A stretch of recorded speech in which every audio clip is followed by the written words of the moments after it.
Hey everyone, today I'm going to be doing a video on how to survive a sunburn. I got a comment from one of my subscribers, Chris1996, I believe is how you would say the name.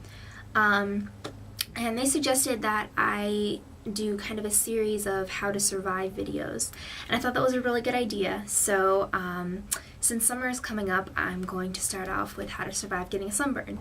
The first thing you want to do when you get a sunburn is drink lots and lots of water. You want to make sure that you're hydrated, because especially if you have been burned from being out at the pool or at the beach, you're going to be dehydrated anyways because you've been sweating all day.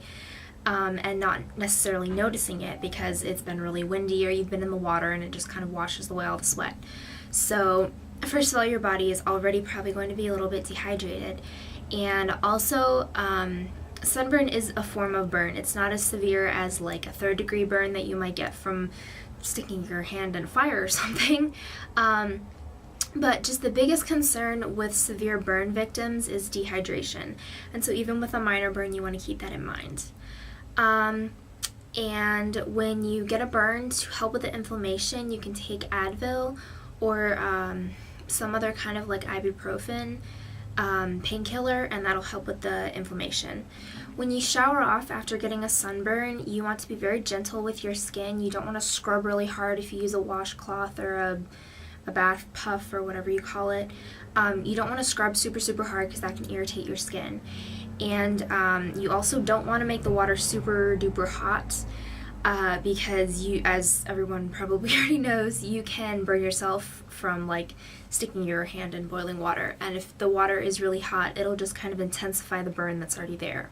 Something I read in Allure magazine actually said that they suggested cold milk compresses to help soothe the sunburn. And their reasoning behind this was that the proteins and the fats in whole milk are supposed to be really good for your skin and very like hydrating. But when you remove the compress, you want to be sure to moisturize right afterwards so that your skin doesn't get really dry and tight as the liquid evaporates. And also in general, if you want to take a cool shower or use cool compresses on any area that's really like hot, it feels really warm and uncomfortable, that can also be something to do that might make it a little bit less painful. And then when you hop out of the shower, you want to pat your skin dry with your towel. You don't want to scrub really hard again. Also, to hydrate your skin after you get out of the shower, it is a good idea to use either aloe if you prefer, or some kind of a light lotion. You do not want to use anything that's super thick or heavy. You want to stay away from things like body butters or Vaseline, like petroleum jelly, because those will they form like a really thick barrier over your skin and they trap heat in, and since it's a burn like the sunburn, you can feel that it's warm, and trapping the heat in there will just cause it to become more inflamed and more painful, because more heat equals more inflammation, which is why they generally recommend putting ice on anything that has been like any sort of injury, because it helps reduce inflammation.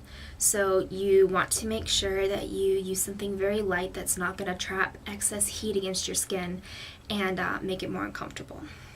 You also might want to choose to wear loose clothes. If you're a girl, you might want to, like, when you're just chilling around the house, you might want to choose not to wear a bra or a sports bra or anything really tight, just because it'll rub up against that skin and it'll make it more irritated, and just in general it'll be a lot more uncomfortable. And if you get a sunburn that's so severe that you happen to blister, you want to be very careful with that. If first of all, in general, you aren't supposed to pop water blisters. I've seen people with the, I'm pointing to my shoulder because people will generally get them on their shoulders. They look like really big water blisters, and there's a reason that that liquid is in there. It's kind of formed like a little cushion over the damaged skin, and it also has like a lot of nutrients in it from your skin, so that as it starts to heal, it kind of reabsorbs the moisture, and it sort of helps the healing process. But I know that it's really inconvenient to have blisters, especially on places like your shoulders where like the strap of your bag or your bra strap is going to be sitting. So if you feel like you really have to pop the blister and drain it, you want to make sure that you use something that's sterile. I would recommend using a needle or just whatever you want to use. Make sure that you soak it in alcohol for at least 10 seconds to make sure that you've killed all the germs, just so you won't get an infection. And then after you pop the blister and you drain the fluid, put some sort of antibiotic like Neosporin on top of it, just to, further make sure that you don't get an infection. Also, something that's more common with sunburn is having your skin peel afterwards, and you want to make sure, especially while your skin is still raw and burned, that you don't use anything really, really harsh to try and scrub all that dead skin off. It's best to just, for the first maybe 2 to 3 days, just let your skin do its own thing, and just continue to keep the area clean and put moisturizer on it. And then after that, you could use a gentle exfoliator to kind of help that dead skin get off. But you don't want to be rubbing your skin raw while you still have a definite burn there. If you get peeling on your face in particular, you want to wait until the burn is completely gone, and then you can use some kind of an exfoliator to get all that dead skin off. And for the first day that you actually still have a burn, I would definitely recommend skipping any sort of acne treatment, just because, especially salicylic acid, its purpose is to help clean out your pores, because it helps your skin, it encourages your skin to kind of peel and turn over a new layer of skin cells. So your skin is already irritated and they're already trying to get rid of that top layer of skin. And so if you put another chemical on top of your skin that is meant to do the same thing that your skin is already trying to do, you're just going to kind of irritate the process. And it's just, you want to be nice to your skin. You want to give it a little break. So just skip the first day. And also, if your skin is burned, putting acne medication on top of it can burn as well. If your face is, the skin on your face is still peeling on the second or third day, after your skin doesn't look red anymore, you can try using a really gentle exfoliator. I would recommend something that's really gentle, like the Philosophy Microdelivery is one that comes to mind. Ones to stay away from are definitely the St. Ives Apricot Scrub.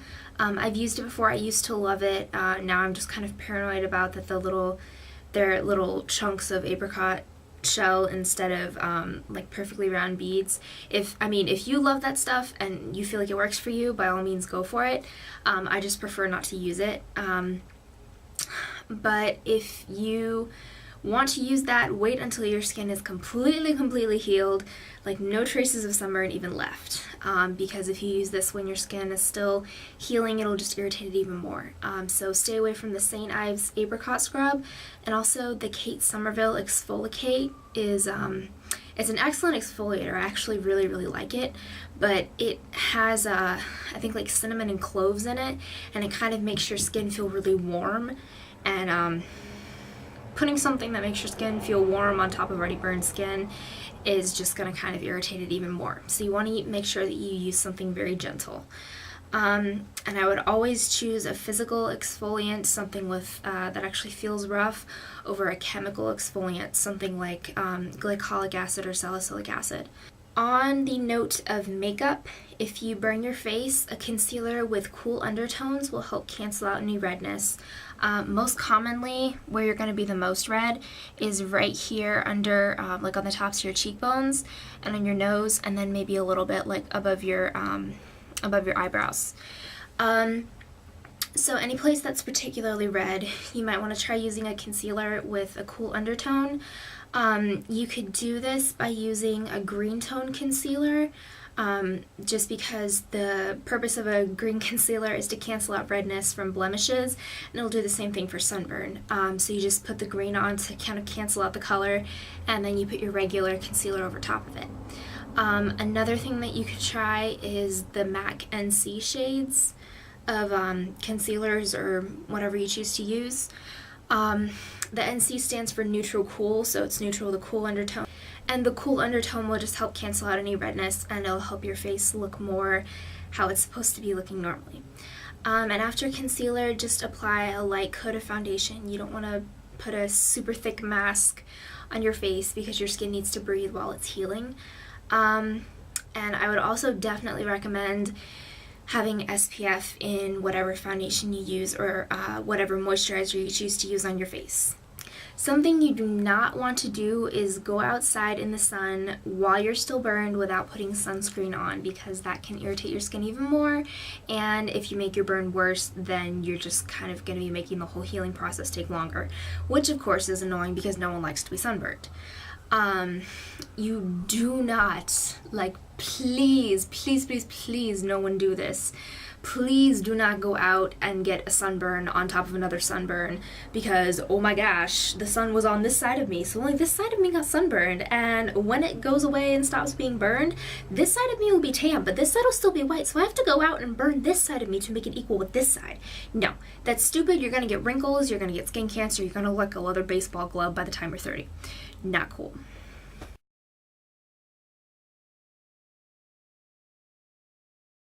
Anywho, all of those things aside, if you do get a really, really bad sunburn, you have really severe blistering, you have nausea or a fever, you definitely want to call a doctor, just because there is such a thing as a heat stroke, sunstroke. There are a bunch of names for it, but being out in the sun too long and getting burned can actually have, like, medical complications. So if you feel really, really bad, you definitely want to call a doctor. So that's all I have for you guys on the How to Survive a Sunburn. I really hope that this was helpful to some of you guys. I hope you enjoyed it. And yeah, if you would like, just leave me some comments below on what you might like to see for a future How to Survive video. Any ideas are very much appreciated.